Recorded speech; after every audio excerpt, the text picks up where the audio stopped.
Cumprimento a todos com a paz do Senhor Jesus. Vamos aqui hoje, nessa exposição, falarmos sobre a dúvida que todo homem, quando falo homem e mulher, tem, independentemente de sua religião, da sua crença. Por que o homem foi criado? Qual o sentido de virmos ao mundo, de passarmos por esse mundo, de vivermos tantos problemas, tantas tribulações e logo ir embora, porque a vida é curta. Então, temos essa constante dúvida em nosso coração que precisa de uma resposta. Sabemos, então, que fomos criados, segundo a palavra de Deus, para a vida eterna. Então, o homem foi criado para a vida eterna. Porém, dentro da presciência de Deus, da onisciência, onisciência quer dizer Deus sabe de todas as coisas, mas para se ter uma onisciência, saber de todas as coisas, é necessário uma presciência. Quer dizer, ele tem que saber tudo antes que aconteça.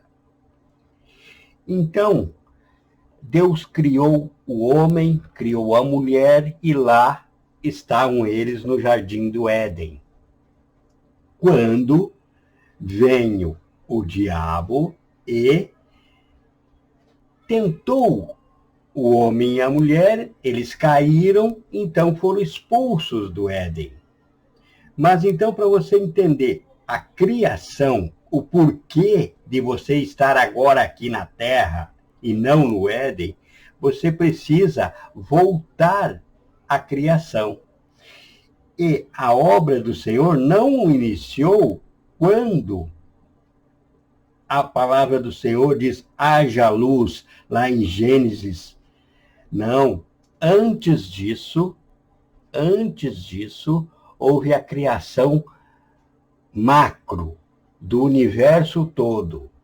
Deus criou os planetas, Deus criou as estrelas, Deus criou tudo que você possa conhecer hoje, ter conhecimento pela ciência que existe, Deus criou antes.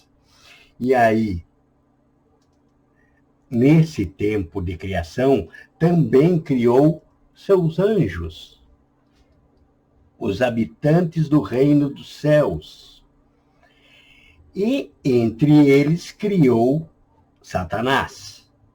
Já, como foi falado que Deus tem a presciência, então Deus já sabia do que Satanás faria. Que ele tentaria usurpar o trono do Senhor, do Criador, que seria expulso. Mas veja, Deus então expulsou Satanás, expulsou o diabo, tendo criado todos esses planetas onde, pelo que se saiba, não há vida, poderia ter expulso então Satanás para um planeta desses. Mas não, Deus escolheu expulsar Satanás para a Terra. Muito bem.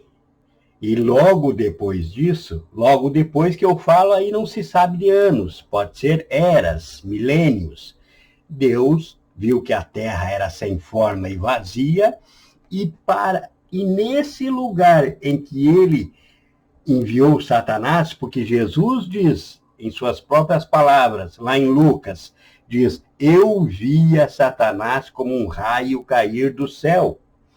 Então, para esse lugar onde Jesus viu Satanás cair como um raio, Deus decidiu criar. E ele viu que a terra era sem forma e vazia.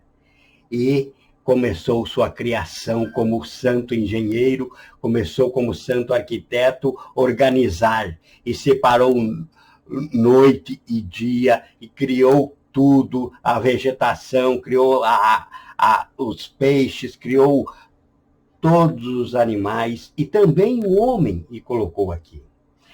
Mas não esqueçam da presciência de Deus e não esqueçam que o diabo já estava aqui. E não esqueçam e também saibam o quê? Que se ele em certa parte, que é lá na Mesopotâmia, lá onde hoje é a Turquia, lá Deus colocou o Éden. Deus poderia impedir que Satanás entrasse no Éden, certo? Mas não foi a vontade do Senhor. Deus permitiu que Satanás entrasse no Éden e tentasse o homem. Certo? Então, vejam bem, antes de Satanás tentar o homem, o homem tinha a vida eterna. Já tinha a vida eterna. Então, a criação do homem foi para a vida eterna, mas agora, depois da tentação, ele tem que conquistar essa vida eterna. Então, você foi criado, todo homem, a partir de Adão, porque quando Adão caiu na tentação, Deus colocou duas árvores no Éden. Uma do conhecimento do bem e do mal, e outro, a árvore da vida. A árvore da vida é a vida eterna, que todos ainda têm o direito de comer esse fruto. O fruto da vida eterna ainda está disponível a todos, quando ressuscitar esse espírito que caiu na queda. Então, Satanás, o diabo, segundo o propósito de Deus, chegou e tentou o homem. Para isso, Satanás foi criado. Deus criou ele, expulsou para a terra, para que ele viesse tentar o homem, para que o homem necessitasse, entendesse, ter que voltar ao Pai, entendesse a falta que Deus faz em sua vida e desejasse agora, como nós desejamos, voltar ao Pai.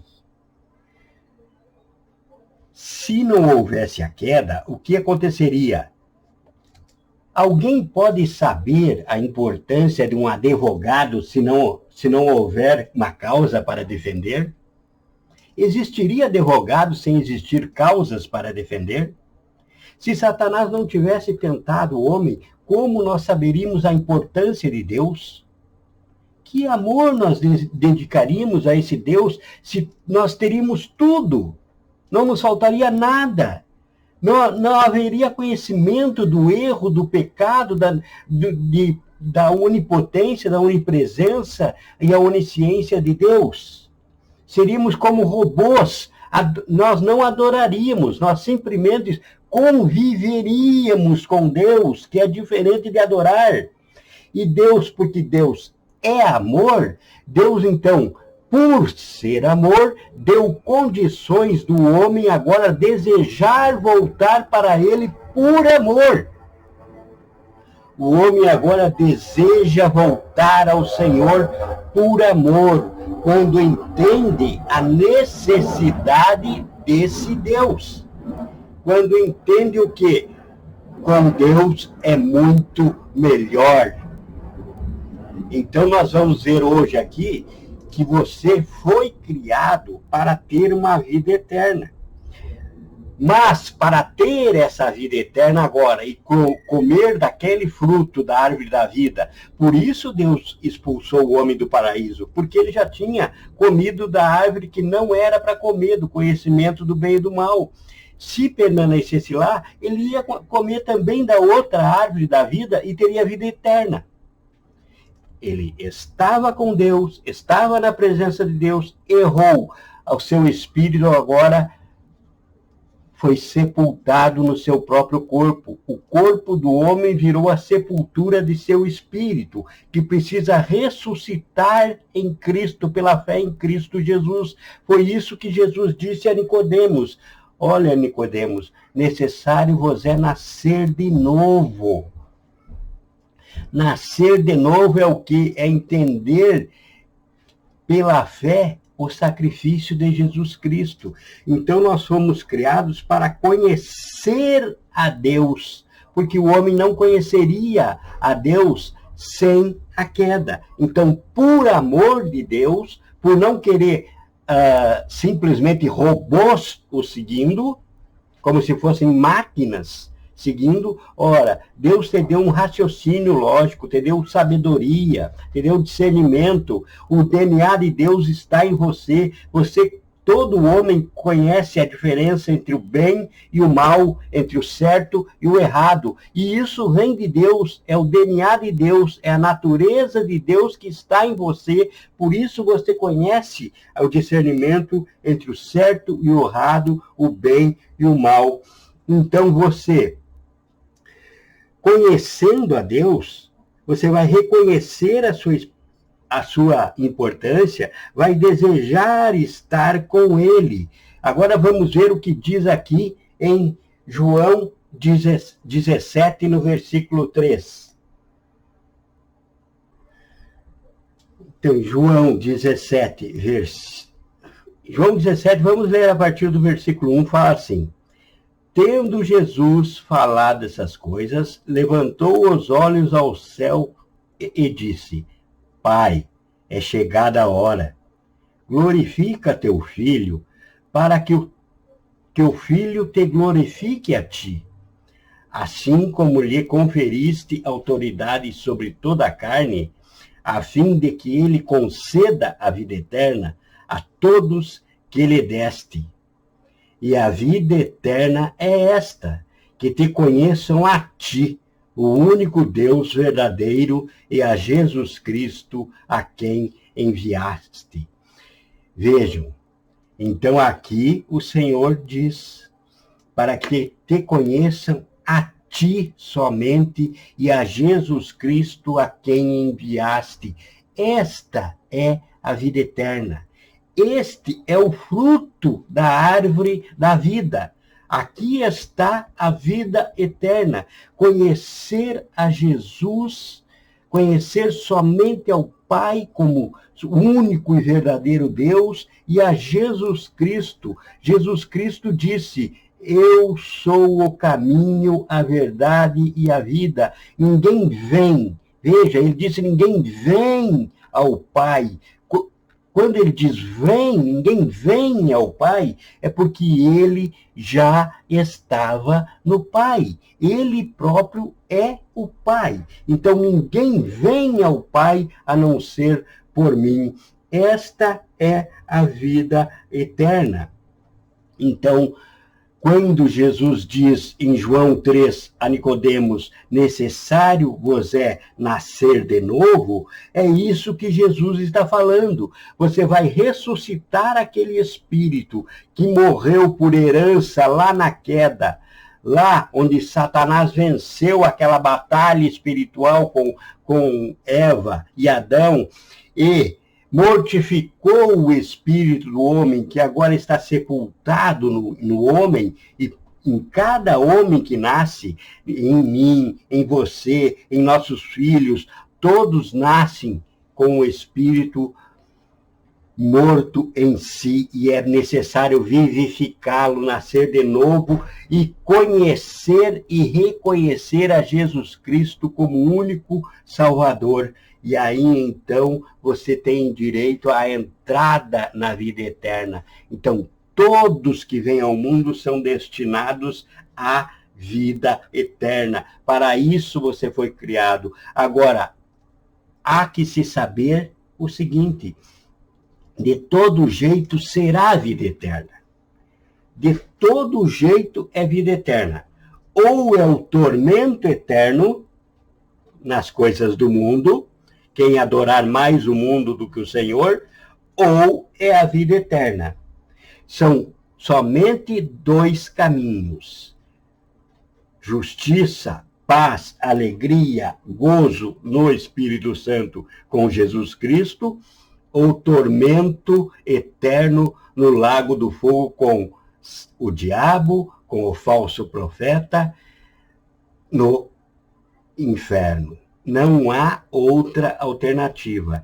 Agora, então, nós estamos aqui frente a essa palavra para que, pela fé nessa palavra, possamos renascer, possamos vivificar o espírito que está morto em nossos corpos e alcançar a vida eterna. Mas se eu entendo, se eu recebo o Senhor como meu Salvador, então eu vou ter uma transformação. Ninguém que conhece o Senhor e o aceita como seu único e suficiente Salvador, continua a mesma pessoa que era antes disso. Automaticamente você aceitou o Senhor, e o Senhor que conhece o teu íntimo, realmente reconhece que você o aceitou. Ele vê lá no teu íntimo, não no exterior. Deus não é como o homem. Deus não vê o seu exterior, como você se veste, como você anda, como você se penteia, nada disso. Deus olha para você, ele olha no seu íntimo. E então, quando o Senhor realmente nota, entende que você o aceitou como Salvador, que você creu na palavra da salvação, você recebe o dom do Espírito Santo. Nesse momento, você recebe o dom do Espírito Santo. E é esse dom do Espírito Santo que o transforma em uma nova criatura. E esse dom do Espírito Santo te faz uma pessoa inquieta. Você não consegue mais ver alguém passando necessidade, por exemplo, sem ajudá-lo. Tudo que você quer de bom para você é o que você vai querer de bom para o teu próximo.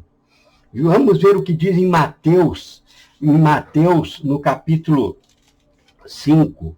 Mateus, no capítulo 5, no versículo 14 ao versículo 16. Então você aceitou o Senhor como teu Salvador?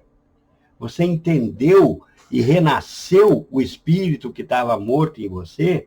Você se torna automaticamente um discípulo do Senhor. Agora, como você vai ser usado, aí é outra coisa que acontece. Por quê? Veja, uma casa, ela nunca é construída por um único profissional, é? Não. Uma casa, ela vai precisar de um pedreiro, de um carpinteiro, de um eletricista, de um pintor e outros profissionais. Um encanador e outros profissionais. Assim é a obra do Senhor. Então, todos são chamados para a salvação. Todos têm os mesmos direitos da salvação. Mas, dentre os chamados, existe um que são pré-chamados, predestinados, que é o que pregam errado sobre a predestinação. Não existe predestinação, existe uma destinação geral, e dentre os que foram chamados, dentre o geral, Deus separa alguns, por exemplo, para pregar. Pense, se todos fossem pregadores, quem é que ia ouvir a palavra? Se todos orarem pelos enfermos, ora, então também não iria existir ninguém enfermo, não é? Se todos tivessem o dom das revelações do Espírito Santo, para quem seria essas revelações? Então, assim como para construir uma casa precisa de um profissional de cada área, na obra de Deus precisa com um dom especial em cada área. E aí existe o dom do Espírito Santo que transforma todos para dar bons frutos, para andar da forma correta conforme o Evangelho, e os dons espirituais, que são como uma caixa de ferramenta para a obra. E atentem bem, que quem salva é o dom do Espírito Santo. Não é os dons espirituais. Porque naquele dia, diz na palavra do Senhor, que naquele dia chegarão na porta do reino dos céus, na presença do Senhor, e dirá: Senhor, em teu nome eu expulsei demônios, em teu nome eu curei os enfermos, em teu nome eu preguei a tua palavra. E o Senhor vai dizer: para trás de mim que nem vos conheço. Por quê? Porque ele usou os dons e não foi usado pelos dons. É diferente entre você usar algo ou ser usado por algo. Nós devemos ser usados pelo Senhor e não usar o Senhor. Então, muitos recebem um dom do Espírito Santo, mas acabam se perdendo a sua alma, mas mesmo assim o Senhor continua usando aquele, porque os dons do Espírito Santo são sem arrependimento. Não há arrependimento. Um pregador a quem Deus deu o dom da palavra vai continuar com o dom da palavra. Por quê? Porque através dessa ferramenta Deus vai salvar outros, mesmo que a própria ferramenta não se salve. Então, dons do Espírito Santo é uma coisa, dons espirituais é uma coisa e dom do Espírito Santo é outra. Dom do Espírito Santo salva, porque transforma o homem em amor, e ele reverbera, ecoa isso ao próximo. E dons espirituais é as ferramentas usadas para a obra do Senhor, que não é o que salva.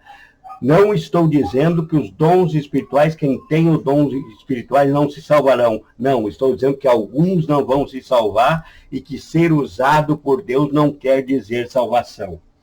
Mas os discípulos são a luz do mundo. Então, após nascer de novo, as atitudes do cristão glorificam a Deus. Não se pode conter, esconder sua nova realidade. Um cristão se manifesta através das suas boas obras. É muito simples você conhecer e reconhecer alguém que está em Cristo. O testemunho, o verdadeiro testemunho de alguém que nasceu de novo em Cristo Jesus, são as suas atitudes. Eles se transformam. Porque quem convence o homem do pecado, da justiça e do juízo é o Espírito Santo de Deus. É o Espírito Santo que convence o homem do pecado. Não é o pregador.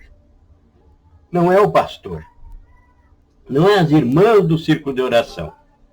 Quem vai convencer o homem de um pecado, se é ou não pecado, alguma atitude que ele esteja tomando, é o Espírito Santo de Deus que testemunha em seu íntimo quando ele renasceu, quando ele recebeu o dom do Espírito, ele vai entender que a atitude que ele tinha antes não serve mais para ele.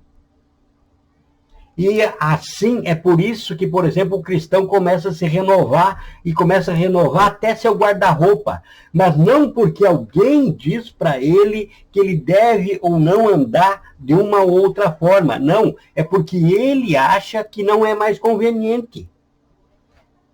O homem que andava, por exemplo, na rua, só de short, sem camisa, todo largadão, todo largado, todo sujo, andava fumando, andava bebendo, ele para com isso. Automaticamente, ele mesmo pode não parar.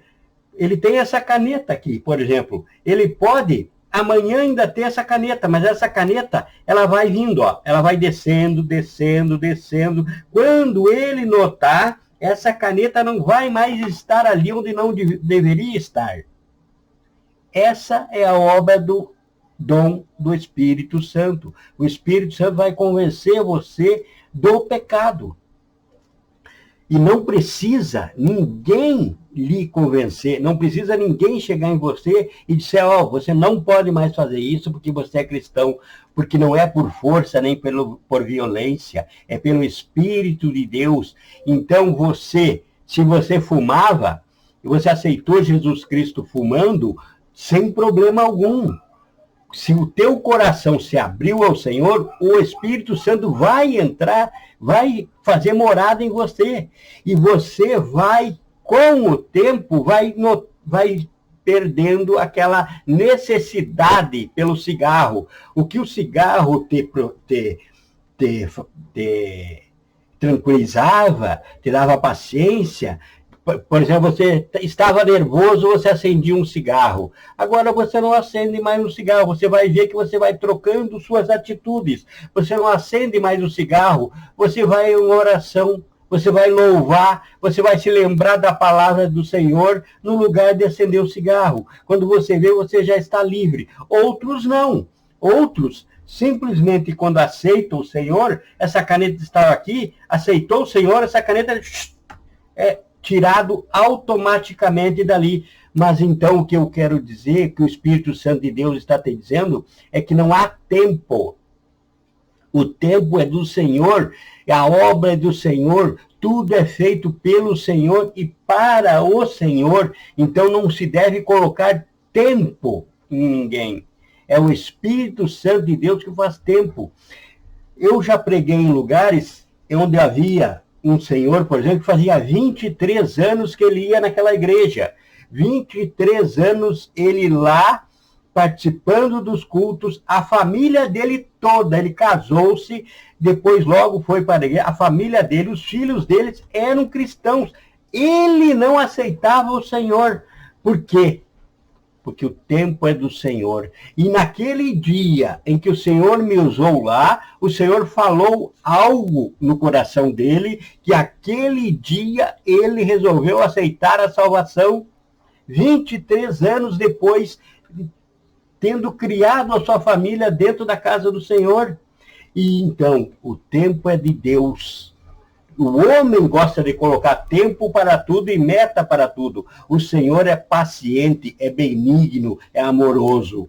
Então, os discípulos são a luz do mundo. Veja o que diz em Mateus, do capítulo 4, no Mateus 5, no versículo 14 a 16.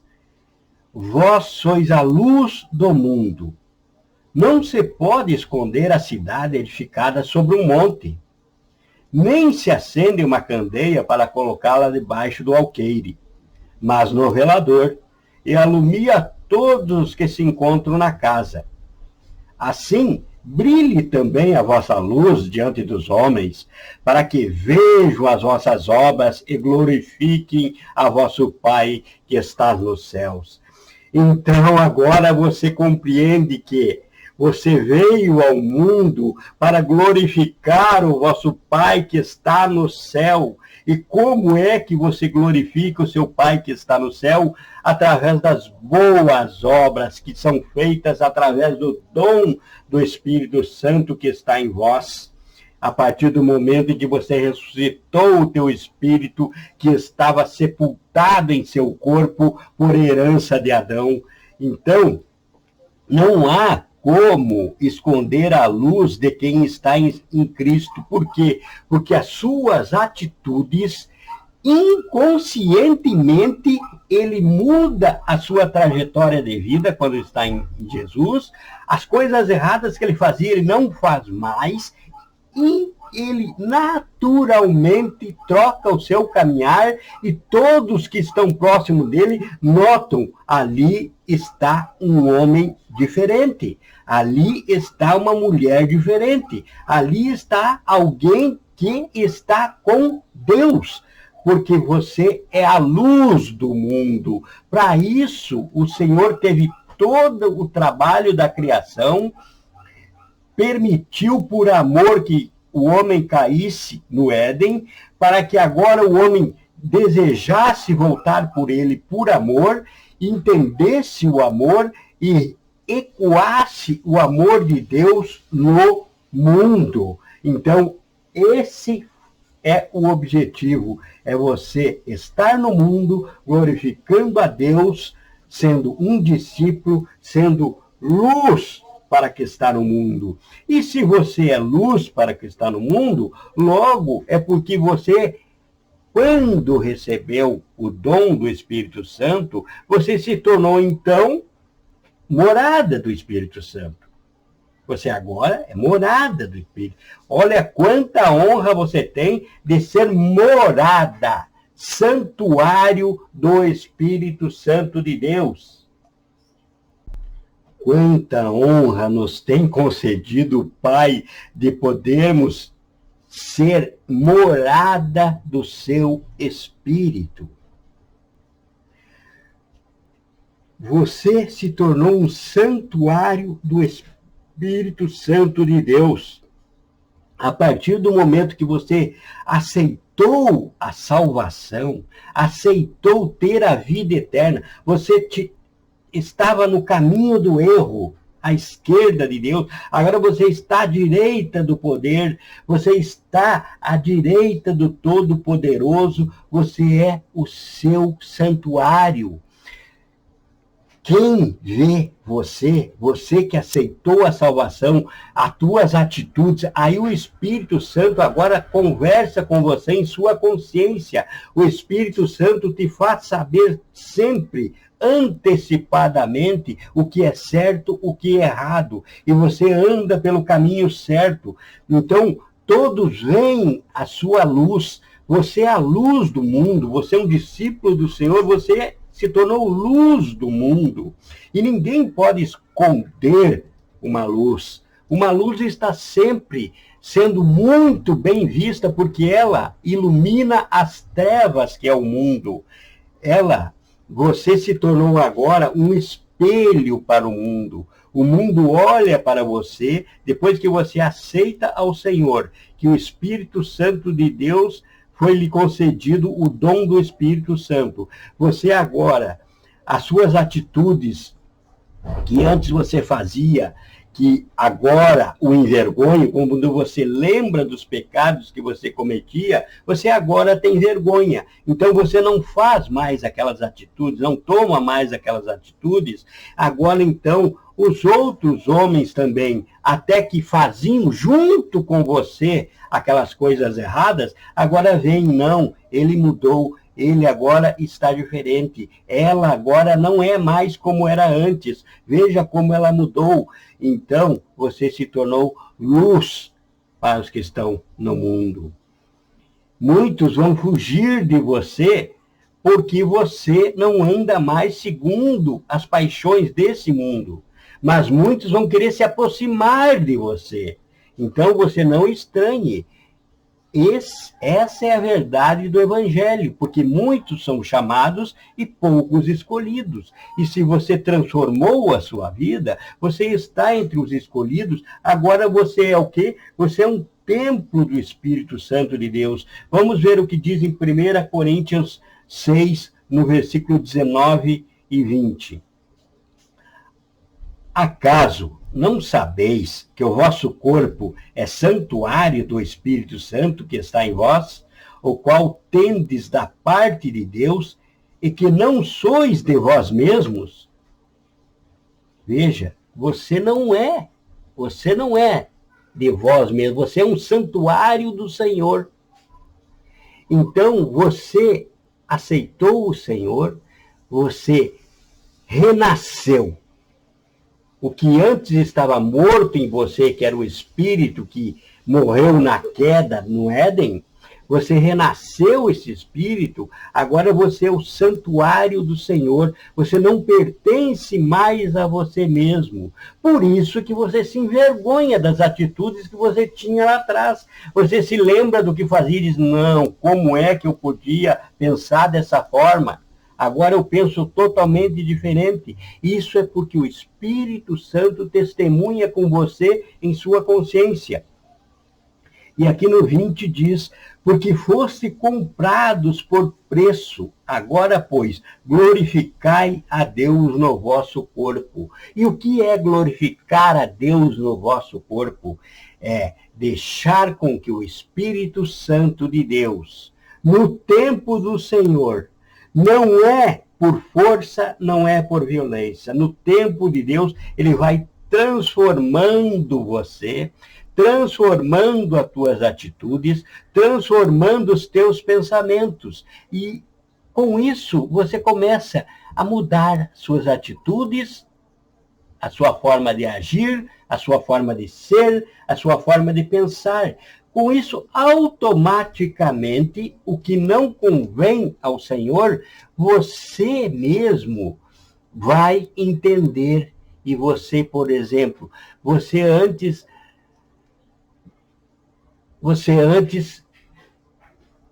usava droga. Você precisava da cocaína para ter alegria, para parecer mais homem ou mais mulher, ou tomar certas atitudes que você dizia, não, eu preciso disso para ter coragem, para fazer aquilo. Agora você não precisa mais da cocaína.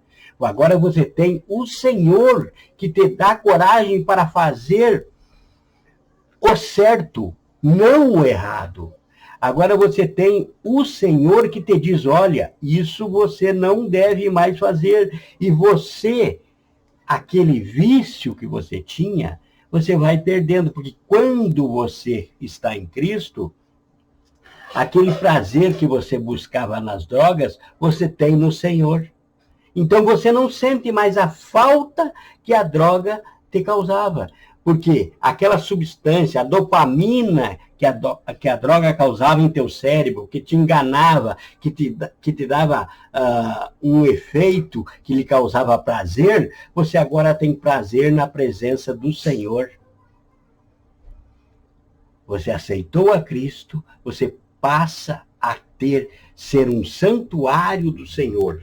Então você tem prazer na presença do Senhor e que o Senhor use você para agir na vida de outras pessoas. Isso é automático. Você tem prazer em servir o Senhor e não é por obrigação, é porque a sua própria consciência lhe mostra que você ama servir o Senhor. Por isso que Deus, por amor, permitiu a queda, porque senão você nunca ia ter esse prazer de servi-lo se não tivesse o Adão caído lá no Éden. Você seria simplesmente um robô, como já foi falado aqui. Agora, esse santuário, você então agora é um santuário do Senhor. Agora, esse santuário vai precisar ser mantido. Uma casa precisa de manutenção, não é? Você não constrói uma casa, construiu, deixou lá bonitinha, pintada, tudo certinho, e nunca mais vai precisar de uma manutenção, de uma reforma. Ou ainda, nunca vai haver nada para melhorar nessa casa, porque a sua ideia inicial nunca é uma ideia completa. Sempre vai precisar acrescentar. Você mesmo vai sentir a necessidade nessa casa de aumentar em alguma coisa, de melhorar essa casa em alguma coisa. Assim é o santuário do Espírito Santo de Deus. Ele vai precisar, ele vai sentir necessidade de estudar, de se qualificar, de buscar mais a Deus, e ter uma comunhão maior ainda com o seu Criador. E como que isso acontece? Então, a edificação de você pessoalmente como um templo do Espírito Santo de Deus acontece naturalmente. Por quê? Agora mesmo foi falado que se você, por exemplo, usava droga, você naturalmente, porque o Espírito Santo de Deus vai testemunhar em sua mente, em sua consciência, que aquilo não é bom para você, a droga não é boa para você, e vai substituí-la pelo prazer da presença de Deus em você. Mas então, no lugar dessa droga, que você se despojou dessa droga, você vai precisar colocar algo para completar, para preencher aquele espaço, para que não fique vazio. porque você não pode ficar vazio, você tem que preencher aquele lugar para não sentir mais a necessidade de algo, de algum pecado, de alguma atitude errada que você tinha. Se você ia, por exemplo, para um baile, para o forró, agora você não vai mais, então para o lugar daquelas horas do forró, você precisa de algo, certo? Então olha o que diz aqui em 1 Pedro, no capítulo 2. Começa aqui no versículo 1. Despojando-vos, portanto, de toda maldade e dolo, de hipocrisias e invejas, e de toda sorte de maledicências. Veja, o que está sendo falado aqui? Que você se despojou, você aceitou o Senhor, você passou a ser templo do Espírito Santo de Deus, o Espírito Santo de Deus começou a testemunhar com você em tua consciência do que convém e do que não convém. Então, se você se despojou de muitas coisas erradas que você fazia. Então, agora, no versículo 2 diz: desejai ardentemente, como crianças recém-nascidas, o genuíno leite espiritual, para que por ele você já dado crescimento para a salvação. Veja, agora você renasceu de novo. Você não faz mais parte daquele entendimento que você tinha antes. Você não vê mais o mundo como você via antes. Então agora você o vê de uma forma diferenciada. Mas como então agora eu vou viver no mundo, no mesmo mundo que antes vivia, de uma forma diferenciada? Você agora é uma criança. Você precisa, uma criança, nasce a criança hoje, nenhum pai sensato, nenhuma mãe sensata vai querer dar arroz e feijão para o filho, certo? Por isso, Deus provê na própria mãe o leite, não é isso? E há casos em que ela não vai produzir o leite, mas então tem o leite para ser vendido e tem outras formas de alimentação dessa criança. Mas o feijão ainda não é apropriado para ela. Por quê? Porque ela ainda é muito bebezinho. Chegou agora no mundo. Assim é o cristão. O cristão precisa do leite para que ele vá crescendo. Ele precisa saber dos primeiros rudimentos da palavra do Senhor. Ele precisa aprender. Não se pode dar a doutrina como ela realmente é ao que chegou agora no Senhor, porque ele ainda é criança, mas ele vai desejar automaticamente esse leite. Ele vai estar numa escola bíblica, ele vai aprender nas leituras, ele vai buscar vídeos, ele vai buscar um alimento. E a igreja, os irmãos mais experientes, devem ser o que vai indicar o caminho correto para que ele não busque alimento no lugar errado. Há muitos alimentos que têm só o aspecto de alimento, mas na realidade são doutrinas de Satanás. Então, esse recém-nascido precisa ser bem alimentado com a verdadeira leite, com a verdadeira doutrina, para que vá crescendo passo a passo, como está sendo falado aqui, sem atropelos, sem correrias, sem violência, mas por amor na ordem correta. E segue aqui dizendo, no versículo 3, no 2, vamos ler de novo o 2. Desejai ardentemente, como crianças recém-nascidas, o genuíno leite, o genuíno, veja o que foi falado aqui agora, leite espiritual, para que por ele vos seja dado crescimento para a salvação. Se é que já tendes a experiência de que o Senhor é bondoso. Ora, quem está em Cristo, quem renasceu realmente em Cristo, quem abriu o seu coração para Cristo, recebeu o dom do Espírito Santo, tornou-se templo do Espírito Santo, esse realmente teve a experiência com Deus e viu que ele realmente é bondoso. Esse vai discernir o certo e o errado, vai ouvir há doutrinas, por exemplo, que hoje em dia estão pregando dinheiro, não pregam a salvação. Eles não falam contra o pecado porque eles têm medo que aquele que está enchendo os cofres das suas igrejas saiam dali. Não quero mais ouvir a palavra se falar contra o pecado. Mas é expondo o pecado, é expondo as atitudes erradas que não se deve tomar para estar em Cristo, que se alcança a salvação. É conhecimento, é tendo conhecimento do errado que o homem aprendeu a andar no certo. É vindo ao mundo no pecado que o homem sentiu a necessidade da salvação. Mas hoje em dia há doutrinas de pura dinheiro, pregam a prosperidade, são teologias da prosperidade. A prosperidade cristã, meus amigos, meus irmãos, minhas irmãs, é a salvação. O Senhor só tem interesse na tua alma. Nesse mundo você não trouxe nada e nada daqui você levará. Cristo chegou a dizer assim: não estáis preocupados com o dia de amanhã. O dia de amanhã cuidará dele mesmo. Basta cada dia o seu próprio mal.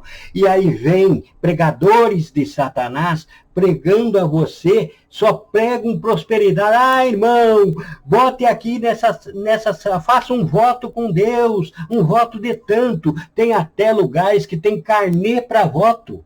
Você compra, paga em prestação a bênção do Senhor. Isso não é de Deus, isso é do diabo. Isso é do diabo. Deus prega a salvação da tua alma. É o que está sendo pregado aqui desde os primeiros versículos. Deus não se interessa. Deus cuida de você. Deus não se interessa por esse tipo de liturgia, por esse tipo de pregação. Deus não está nesses lugares. Infelizmente, tenho que falar isso pelo Espírito de Deus, que Deus não concorda com esse tipo de pregação. Deus se preocupa com a tua alma. Então, você deve procurar o leite genuíno, o leite que vai te levar à salvação. A salvação é o quê? Amai ao próximo como a ti mesmo. Você tem frio, o teu próximo também tem. Você tem fome, o teu próximo também tem. Você precisa ter uma casa, você sonha em ter uma casa própria, o teu próximo também tem. Você tem sonho em ter um carro, o teu próximo também tem. Então, o que é que você está fazendo com os bens que Deus te proporciona? Você lembra dos irmãos? Você lembra das irmãs? Ou você lembra só da tua casa? Ora, lembrar só da sua própria casa, os filhos de Satanás também lembram. Você pode pegar, pense em alguém que você acha que seja um criminoso muito perigoso. Esse mesmo, esse cuida dos seus, às vezes muito melhor do que você está cuidando dos teus. Mexa com o filho de um traficante, por exemplo, para ver o que te acontece. Ele está cuidando dos deles. E por isso ele vai para o céu? Não. Você deve cuidar dos seus e de todos como se fossem seus. Essa é a palavra da salvação. E aonde está sendo ensinado isso hoje em dia? Mas não ensinam você que você vai ter um carro novo, uma casa, tudo menos se afastar do pecado. Então, isso não vem do Senhor. Então, você, amando o próximo, a salvação é muito simples, meus irmãos. Amai ao próximo como a ti mesmo. Aqui está a salvação. Você não precisa de voto nenhum com o Senhor. Você precisa amar o teu próximo como a ti mesmo. Você é dizimista porque é necessário que haja a obra de Deus. É necessário que a igreja exista. Então, Deus pede para você a dizimar. E você não dizima por ser um voto. Você devolve ao Senhor. Você não paga dízimo. Você devolve. Por quê? Se Deus não prover para você, você não teria o seu salário. Então, 10% desse salário não é seu, é do Senhor, você tem que devolver. Você não está pagando, como dizem, dízimo. Não é uma prestação, não é nada. É a seu agradecimento. É dizer, Senhor, o Senhor proveu a minha família. O Senhor é tão bom que 90% do que eu ganho já chega para a minha casa. Esses 10 é para manter a porta da tua casa aberta. É isso. É para manter a sua obra. E também há os que precisam se manter da obra. Um pregador da palavra, por exemplo, ele precisa estudar, orar, jejuar, evangelizar. Então, ele precisa trabalhar para o Senhor. Há muitos que precisam do teu dízimo, para que essa obra seja mantida. Porque ele não pode, muitas vezes, trabalhar no secular e ainda fazer tudo isso. Então precisa a obra ser mantida. Uma oferta na igreja também é isso. Mas não que isso vá te levar à salvação. Isso é uma parte dos frutos do Espírito, que você sente a necessidade de ajudar a obra do Senhor. Então, Deus o criou e você entendendo isso, você está vencendo o maligno. Porque o maligno opera muito na parte do ter, do conquistar. Porque quando Satanás tentou a Jesus Cristo, Filho de Deus, quando Jesus foi batizado, ele logo saiu do batismo e se encaminhou para o deserto, para lá ser tentado. E Satanás, disse, olha, tu não é o Filho de Deus. Então, pega essa pedra aqui e faz com que ela se transforme em pão, porque tu está com fome. Tu está com fome, para que ficar com fome? Se tu é o Filho de Deus, ele então tentou a Jesus Cristo, se deu, Jesus Cristo ia ser soberbo, dizer, não, eu sou mesmo o Filho de Deus, vou te mostrar, ó, pedra se transforma em pão. Aquela pedra iria se transformar em pão, mas Jesus ia ter pecado pela soberba. Ia ter caído na tentação. E depois, então, ele continuando as tentações, depois ele levou Jesus em cima do monte mais alto, da onde ele pudesse observar os reinos da terra. E disse a Jesus, ó, tudo isso aqui eu tenho poder que foi me dado. Tudo isso eu vou te dar se tu prostrado me adorares. E Jesus cedeu, ele ofereceu riqueza para o Senhor. Então, riqueza está na mão de Satanás. É muito fácil, muitos cristãos que se acham cristãos, na verdade estão dentro da igreja na mão de Satanás, porque não amam o Senhor, amam a riqueza. Quem faz um voto para obter riqueza é porque ama a riqueza, não o Senhor.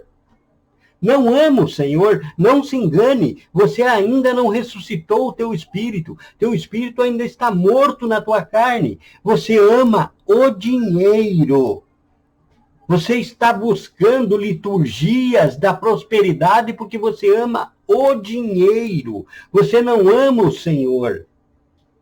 Quando você ama o Senhor, quando você está realmente no Senhor, você ama o teu próximo como a ti mesmo. Então você divide ainda com o teu próximo. Você não vai poder ver um necessitado podendo ajudar. Tem horas que a gente não consegue ajudar, né? A gente não pode ajudar todos, porque senão a gente vai passar fome também. E não é isso que Deus quer, mas é fazer o possível para ajudar os que você pode.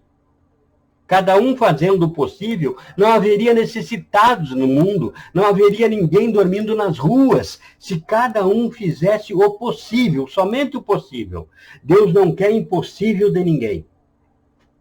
Deus não pede o impossível. E você vence o maligno assim, combatendo no mundo com amor.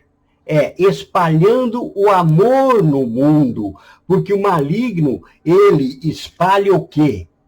O eu sou, eu tenho, eu posso, eu isso, eu aquilo. Mas, na realidade, Deus espalha o quê? Nós podemos, nós temos, nós somos, nós teremos, nós amamos, nós fazemos, nós vamos ao céu, nós somos filhos do Senhor. O eu morre. João Batista falou certa oportunidade, quando os discípulos foram a ele e disseram: João, você viu o que está acontecendo, João? Aquele que tu batizou lá, aquele que tu batizou, está ali em outra região e está indo muito mais pessoas até ele do que estão vindo aqui para nós. Ele está tomando conta, João. O que João disse? Que ele cresça e eu cresça também? Não. João Batista falou que ele cresça e eu diminua. Diminua. Então, que teologia é essa que te ensina a que você tem que crescer na mesma proporção que Deus que está em você? Que teologia é essa que quer te julgar se você está com Deus ou não está com Deus pelas posses materiais que você tem? Que teologia é essa do engano, onde há certos ministérios aí que têm redes de televisão, que eles ensaiam primeiro um ensaio para alguém que está ganhando um dinheiro fingir que está possesso por Satanás, para expulsarem Satanás em frente da televisão, e você vai atrás. Onde está o discernimento? Aquele que nasceu do Espírito tem discernimento para entender o que é de Deus e o que não é de Deus. Você tem o DNA de Deus, assim como você. Você não nasceu do seu pai e da sua mãe. Você nasceu de um pai e de uma mãe. Pronto. Então, se você for agora num laboratório, eles vão fazer um estudo genético de você, vai chegar em seu pai e sua mãe, o seu DNA. Pois você tem o DNA de Deus também. Deus não criou você. Você não é criação de Deus. Pode até que você não vá para a vida eterna com Deus. Aí você vai ir para a vida eterna com o diabo. Mas que você tem o DNA de Deus, você tem. Porque Deus foi o Criador. Deus pegou do pó da terra. Deus pegou da terra e formou carne. Veja, Deus pegou terra para formar carne. Terra. Ele não precisou sacrificar nenhum bichinho que ele tinha criado, nem um animalzinho que ele tinha criado, e da carne daquele animal fazer o homem. Não, ele pegou da terra e formou o homem. E depois de ter formado esse homem da terra, então primeiro da terra ele formou a carne, certo? Primeiro a carne. Depois ele soprou o espírito nessa carne, não foi? E então o homem se tornou alma vivente. Então ele vem e soprou lá. Ele soprou lá o espírito. Então, primeiro carne, depois espírito. O homem vem ao mundo em carne e depois se torna espiritual quando faz com que esse espírito que Deus havia soprado lá no Éden foi morto, morreu, adormeceu no próprio homem e agora tem que ser vivificado. Então não há mistério algum. É o mistério da criação. Primeiro Deus formou a carne e depois soprou o espírito. Você primeiro vem carne e agora tem que ressuscitar o espírito. E Jesus Cristo foi ao contrário. Jesus Cristo, por ser santo, o Espírito soprou diretamente na escolhida, no vaso escolhido, que foi Maria, soprou lá soprou, então formou a carne pelo sopro do Espírito. Não é? O homem foi ao contrário.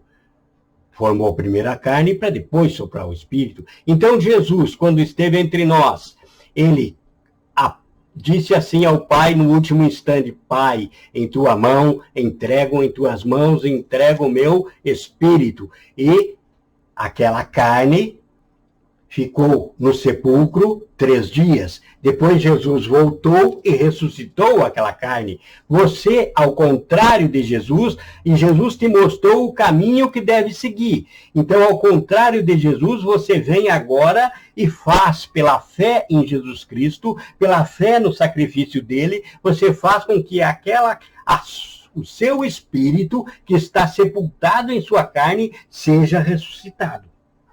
Então, Deus o criou para vencer o maligno, para vencer todas essas liturgias, para vencer todo esse engano, para ressuscitar o teu espírito, para ser salvo, para a vida eterna. Mas você precisa escolher a vida eterna. E não é livre-arbítrio. Você veja bem, você precisa escolher estar com Cristo. Você tem 2 caminhos. Você tem Cristo à direita e o mundo à esquerda. Você somente vai ser salvo se andar à direita, não é isso?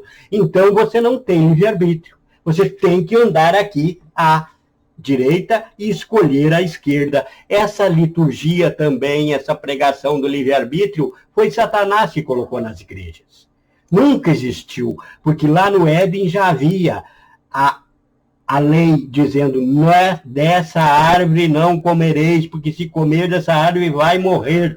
O homem morreu quando tocou na árvore. Então, que livre-arbítrio era esse? Nunca existiu. Isso é coisa do homem. Para quê? Para que você possa pensar que você tem escolha. Eu vou viver aqui no mundo, um dia lá, quando eu quiser, eu vou em Jesus. Olha que não vai dar tempo. Não vai dar tempo. O que você sonha, o teu livre-arbítrio, vai te levar para o inferno. Então, nunca houve. Livre-arbítrio é engano. Também nunca houve predestinação. Já expliquei aqui e volto a falar. Destinados todos são para a glorificação de Deus, para a vida eterna, para vencer o maligno. Apenas que uns decidem a amar o mundo, outros decidem a andar com Jesus. Mas isso não é livre-arbítrio, é arbítrio. E destinados todos que vieram ao mundo, pois todos não vêm de Adão.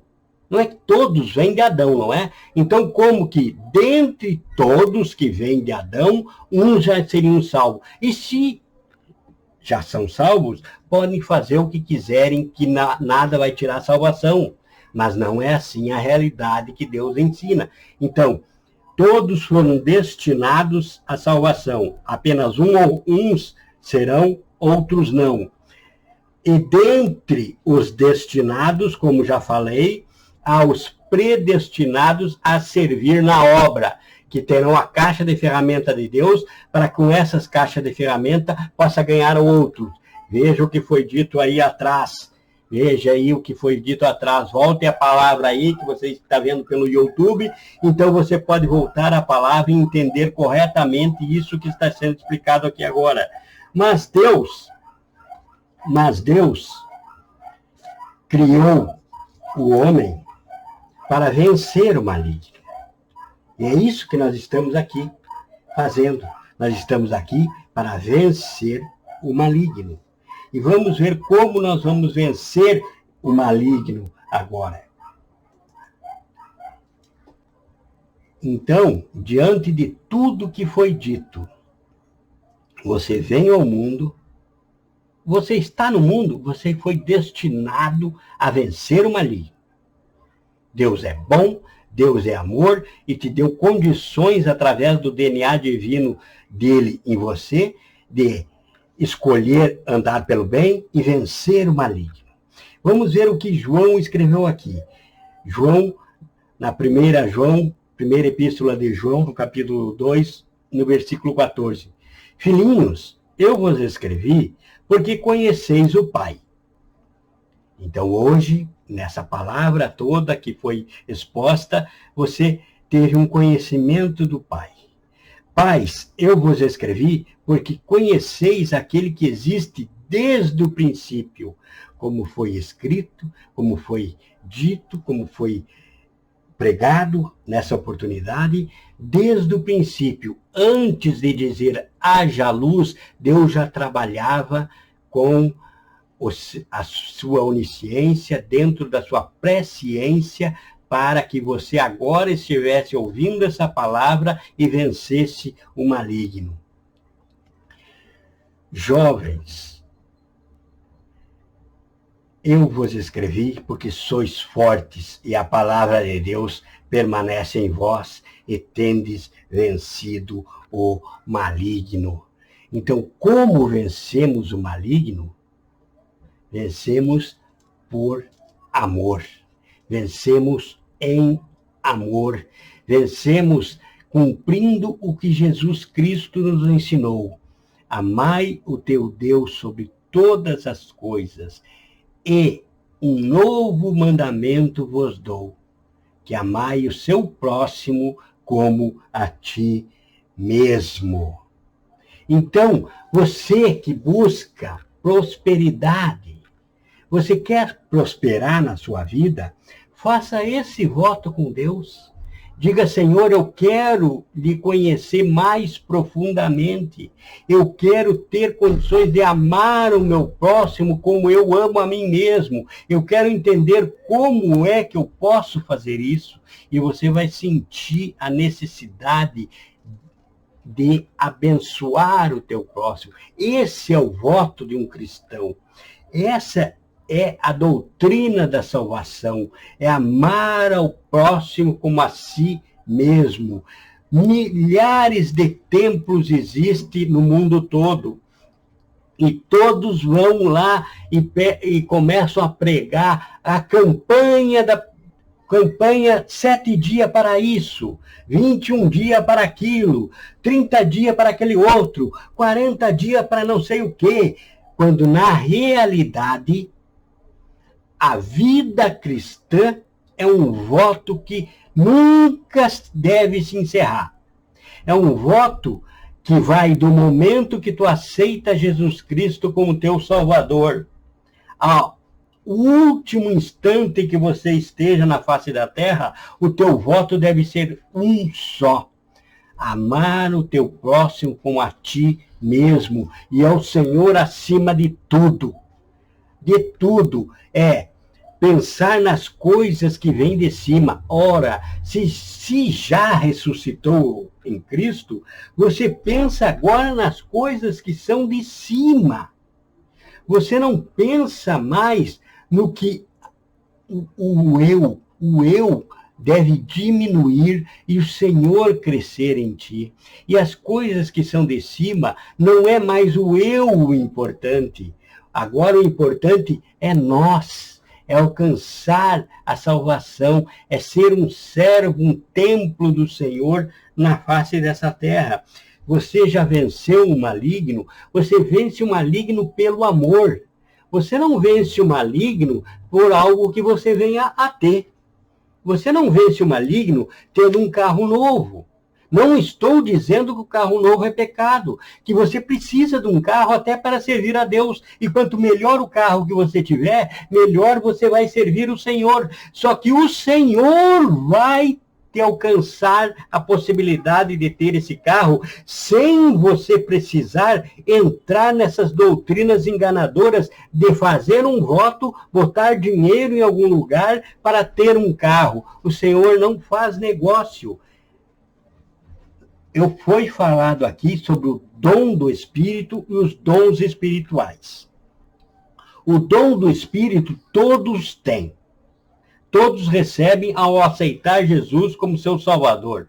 Logo ele vai querer ser batizado, o dom do Espírito vai servir com fazer com que ele ecoe nele, em suas atitudes, os frutos do Espírito Santo.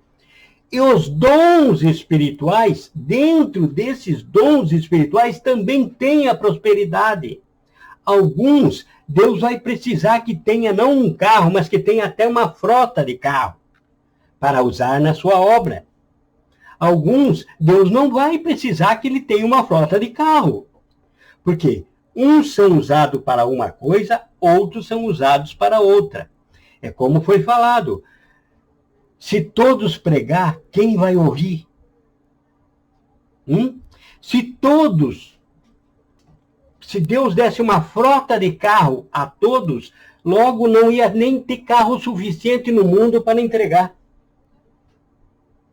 Então, Deus vai te usar da forma que Ele acha adequado, segundo o dom que Ele colocou em você, dentro do que você será usado por Ele e para Ele. Mas o homem tem muita pressa, ele quer ter. E há muitos que se dizem cristão que julgam o outro irmão pelo que o irmão tem.